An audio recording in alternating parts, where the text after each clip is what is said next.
Nope. No, nuh-uh. I strongly disliked Shibatarian, a horror manga inspired by B-movies running in Jump Plus since April of 2023. This manga started off pretty strong. I remember reading it like around chapter 5 or some shit on the subway back home from the club.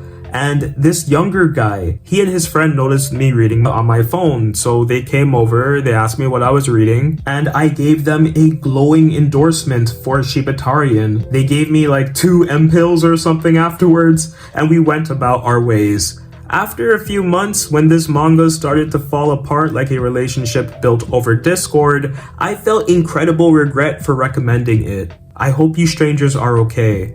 I apologize. The story starts off with Hajime Sato, a 9th grader who meets this other kid named Hajime Shibata buried underneath a cherry blossom tree. They bond together not only over the fact that they're treated like incels, being bullied often, but they're also very into film. After school, they hang out and watch a shitload of movies, and they plan on making a movie together for the school festival. From this point on, we notice that there are some quirks to the story. None of the other student bodies seem to know who Shibata is, and like a lot of other stuff happens. Look, I really don't want to recount the fucking premise of Shibatarian. In my first video that I put up last year, I wasn't very enthusiastic about how it was going, and with the last chapter coming out today, I decided to get caught up. And wow, fuck, that was a great idea dropping it, and it was an equally as terrible of an idea to pick it back up. So of course, Shibata turns out to be some sort of like weird thing. We don't actually really know what Shibata ever is. That's never ever fully fucking explained, but he's not a good guy. And he like wants to take over Japan or something. I don't fucking know.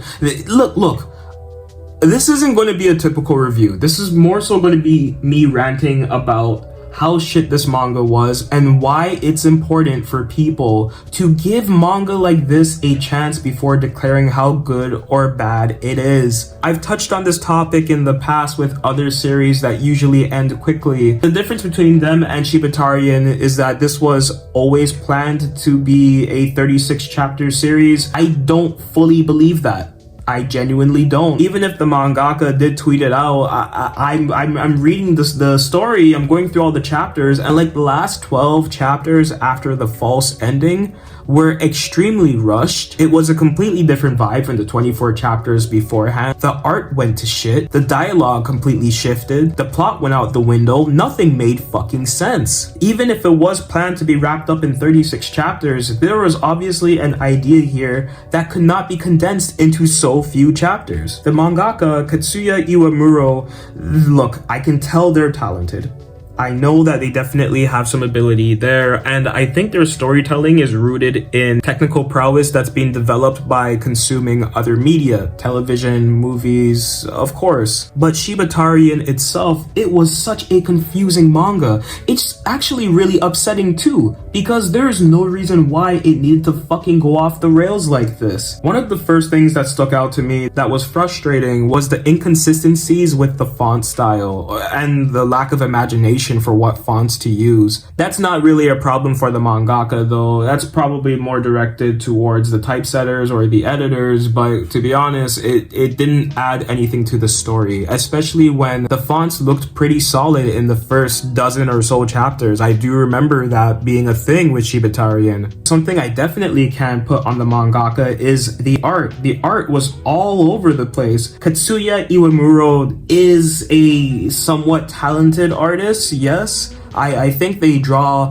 figures well. I'm not really into their faces. It feels like fucking cal arts. I do not like cal arts at all. I think it is a very lazy style. It is an incredibly reductive aesthetic that any creative should be aware of if they try to add it to their toolbox. Cal arts fucking sucks. And the fact that so much of that aesthetic seeped into manga over the last few years is frustrating. You can see that aesthetic in Shibatarian, and it doesn't hold up, especially on a bi-weekly basis. The lack of backgrounds is also extremely frustrating, especially when things are happening in the daytime. If it's winter and there's snow around, yeah, I can look the other way. That is a common cheat for mangaka to use. If there are cherry blossoms, which there were an abundance in this series, again, that is fine. But when you're walking around a city and it's really empty, when you're sitting in a classroom, when you're on a cruise ship and everything around you is plain and bland or just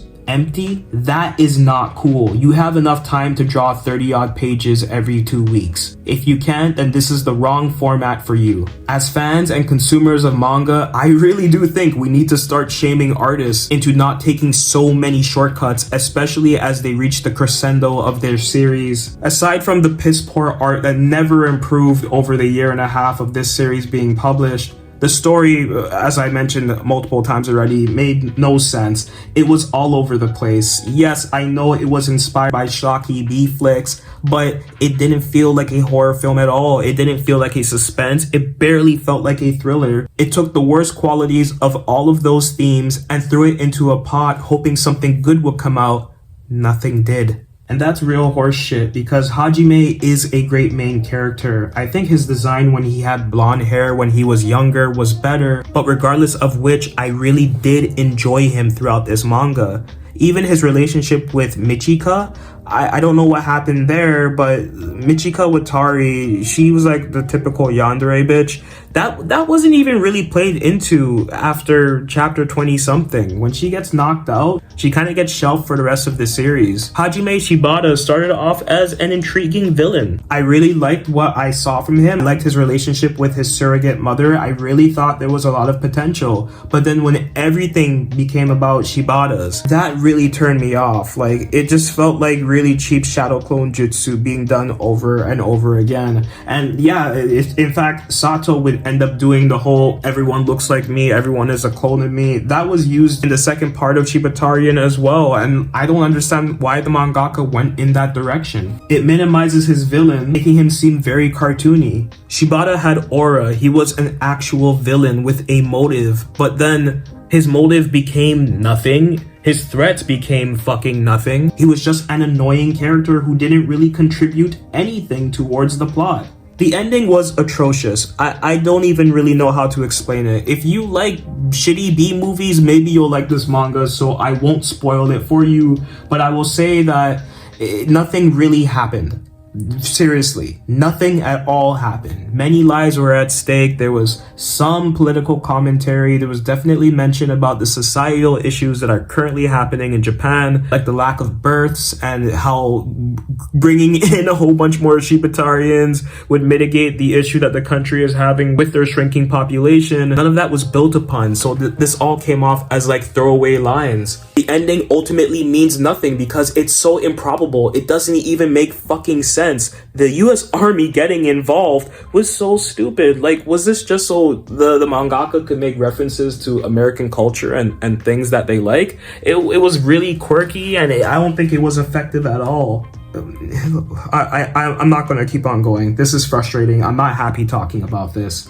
Shibatarian is one of the worst manga that I've ever read. I just did not enjoy this after like chapter 6. I didn't enjoy this at all. I hope the mangaka's next work is a lot better than this.